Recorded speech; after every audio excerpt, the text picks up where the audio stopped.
Hey, welcome back to the channel. My name's Cody. If you're new to the channel, please hit the subscribe button. Today is a real estate topic kind of day, but the goal of this channel is to post my business adventures, and part of my business is real estate, big part of it. Speaking of which, this siding's messed up. I'm glad I only rent here. Used to own it. Today's topic, right-sizing your portfolio. It's fun to talk about scaling. It's more fun to actually be wealthy.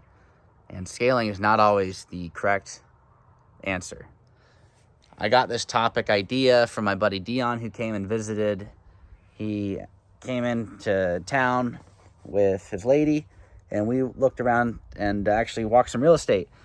Got to walk some of my projects. He was curious about what I was doing next, and he named it.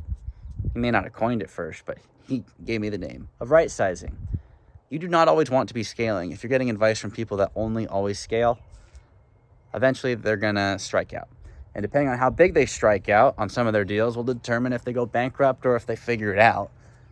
But right-sizing your portfolio is really important. Taking a step back and looking at what is it I actually want. Because sometimes buying another building will actually move you backwards in your business. Unit count's not everything. So what I'm looking at is actually selling a building, paying the taxes. It's a building I have no money in. I've already pulled out all my money. I did a perfect BRRRR, which is coined by Bigger Pockets. But I pulled all the money out, and it still cash flows over $1,000 a month. Little sixplex.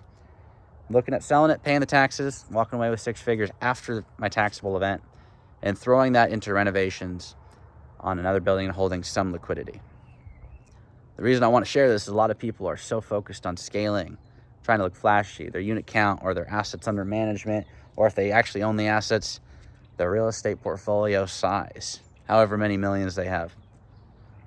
If you don't have peace from what you've built, the business you've built, is it worth getting bigger? And if the answer is no, if you don't have the peace, probably build a bad business.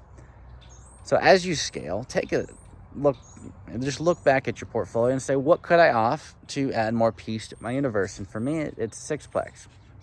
I keep going back and forth on if I'm going to 1031 or what I'm going to do, but I've come to the decision I'm just going to take the cash, pay the taxes, which is okay, by the way. I'm going to renovate my existing buildings, get rid of all of my plumbing issues, hold some cash reserves, and do a couple exterior renos like paving. That'll actually increase the value a couple $100,000. I'll triple down on the money I'm throwing at that specific building, and I'll get to keep some reserves in the process. Scaling your portfolio, getting the extra unit count, is not always the answer.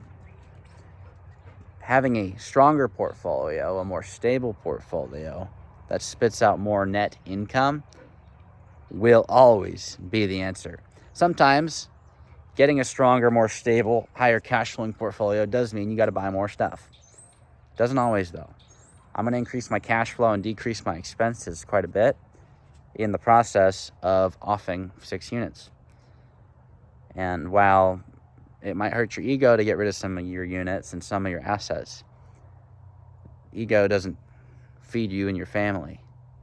Cash flow does. So right-sizing your portfolio can be the plan, could be the right move depending on where you're at. It's what I'm doing right now.